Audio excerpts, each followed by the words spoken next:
Radhe Radhe. Exam junction तक study YouTube channel पे आप सभी का स्वागत है। सुबह की ये दूसरी वीडियो। सुबह की वीडियो में एएसओ को लेकर के चर्चा की गई, जो अपडेट है प्रतियोगी छात्रों को द्वारा जो धरना दिया गया था।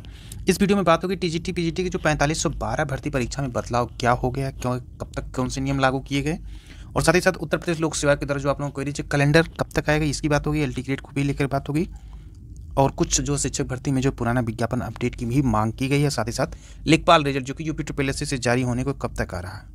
तो इन तमाम तरह की बड़ी खबरों को देखने के लिए पूरा वीडियो ध्यान से सुनिएगा। बहुत ही अपडेट खबर है और जान लेते हैं रोज की तरह सुविचार कहते हैं, सबका वक्त बदलेगा बस वक्त को संभाल कर रखना। सबका वक्त बदलेगा बस वक्त को संभाल कर रखना। रहनुमा मेरे हक में नहीं ऐसी बातें न लाया करो, तुझमें नामुमकिन कुछ भी नहीं है। यह उस दवा की बात है जो हमेशा तेरे सीने में रहती है, जिसे कहते हैं ना जुनून। तो जुनून होना चाहिए। देख लेते हैं एक एक करके खबरें।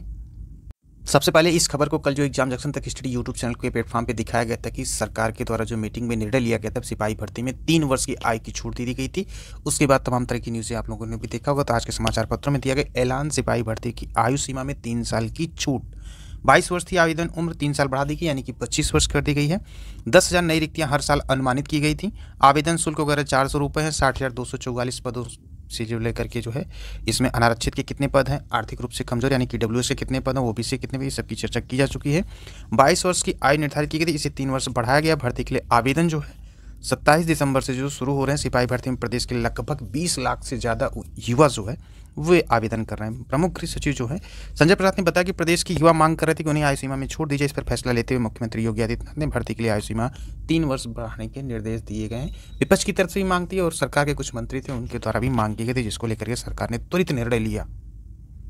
काश ऐसा होता कि सारी भर्तियों को लेकर इसी तरह मुख्यमंत्री जो त्वरित निर्णय लेते, चाहे वो टीजीटी पीजीटी परीक्षा को लेकर उत्तर प्रदेश लोक सेवा एलटी ग्रेड जीआरसी प्रवक्ता बीओ के विज्ञापन को लेकर लेते और वहीं यूपी से रिजल्ट को लेकर के लेते, तो कितना अच्छा होता। प्रतियोगी छात्रों को भर भर के वोट जो है देते, जिसमें से एएसओ को लेकर के, लेखपाल रिजल्ट को लेकर के, मंडी को रिजल्ट को लेकर के, वीडियो रिजल्ट को लेकर के, परीक्षाओं को लेकर के, जिसमें एएसओ के नोटिफिकेशन हैं, जेई के नोटिफिकेशन हैं, इन सभी को लेकर के आयोग में कार्य जो है चल रहा है। बस ये है कि किसी को जुकाम है, किसी को सर्दी है, सदस्यों की कमी है, इसलिए कार्यों में थोड़ा लेटी हुई। तो आपको बता दें कि लेखपाल रिजल्ट को लेकर के जो आपको बताया गया है 30 तारीख को, तो ये मान के चलिए कि 30 तारीख से जो है 1-2 दिन इधर उधर हो सकता है, क्योंकि कार्यप्रणाली जो है थोड़ी सी यूपी की जानते हैं कि थोड़ा सा धीमे होता। धीमे होने की वजह है कि सदस्यों की कमी रहती है, इसीलिए जो, और कभी किसी को कुछ ना कुछ दिक्कतें आ ही जाती हैं, तो इसलिए जो है रिजल्ट जल्द ही आएगा, पर थोड़ा बहुत लेट लतीफ होगा। बाकी एजीटीए के बारे में भी मॉर्निंग की वीडियो में बताया गया कि पेट 2022 के ही विज्ञापन से एजीटीए का विज्ञापन जो है जारी होगा पेट 2022 से, इसलिए उसके लिए सनसन है 10 जनवरी के पहले वो भी विज्ञप्ति देखने को मिल जाएगी।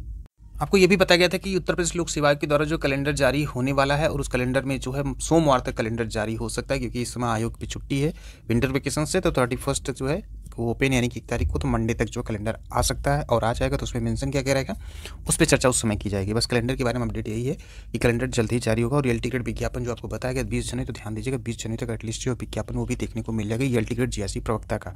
बाकी प्रतियोगी छात्रों की मांग है, वो अपनी मांग जायज़ है उनकी, और वो अपनी मांग करते रहेंगे।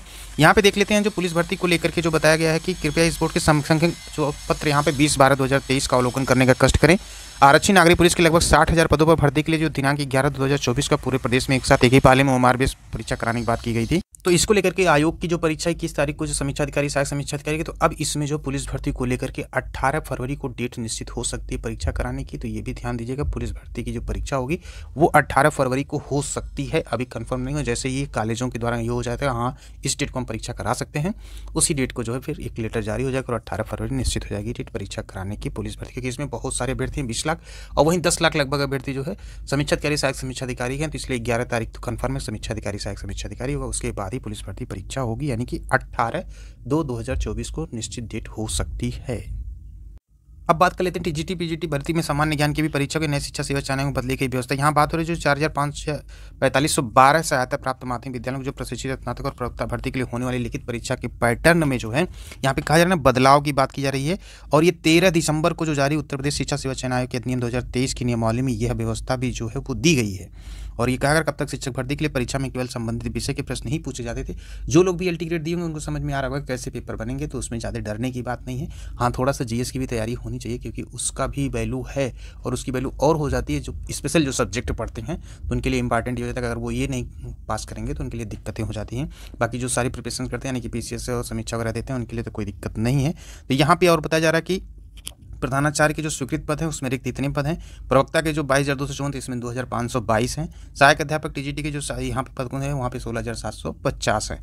ये रिक्त पद हैं। एडेड कॉलेजों का जो ब्यौरा यहाँ पे दिया गया है, इसको लेकर के पोर्टल खुलेगा, उसके बाद नए पद ऐड किए जाएंगे। लेकिन कुछ लोगों की मांग है कि नए पद को ऐड करके जो है तब परीक्षा ली जाए, तो कहीं ना कहीं ये टेढ़ी खीर हो जाएगी, फिर परीक्षा बहुत लंबी खींच जाएगी। इसलिए समझदारी है कि जो फार्म पढ़े हैं पहले उसको जो देखिए परीक्षा करा लें, उसके बाद नया पोर्टल खोल के अन्य अभ्यर्थियों को भी मौका मिल सके। तो जो भी होगा इसमें बदलाव वो भी आपसे चर्चा की जाएगी, इसलिए चैनल को सब्सक्राइब किए रहें।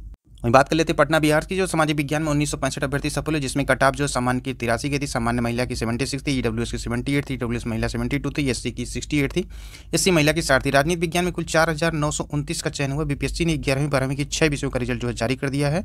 वहीं कल्याण विभाग से 555 अभ्यर्थी सफल हुए हैं। उर्दू में 1636, अंग्रेजी में 2682, हिंदी में 4225, भूगोल में 1270, राजनीति विज्ञान में 4929 अभ्यर्थियों का चयन हुआ है। 9वीं से 10वीं सामाजिक विज्ञान और उच्च माध्यमिक की 6 विषयों का रिजल्ट जो है वो मंगलवार को जारी कर दिया गया था बीपीएससी के द्वारा। तो यहाँ पे सामाजिक विज्ञान में 1965 उम्मीदवारों को शिक्षा विभाग, अनुसूचित जाति, अनुसूचित जनजाति कल्याण विभाग के अंतर्गत माध्यमिक विद्यालय के लिए जो है सफल घोषित किया गया।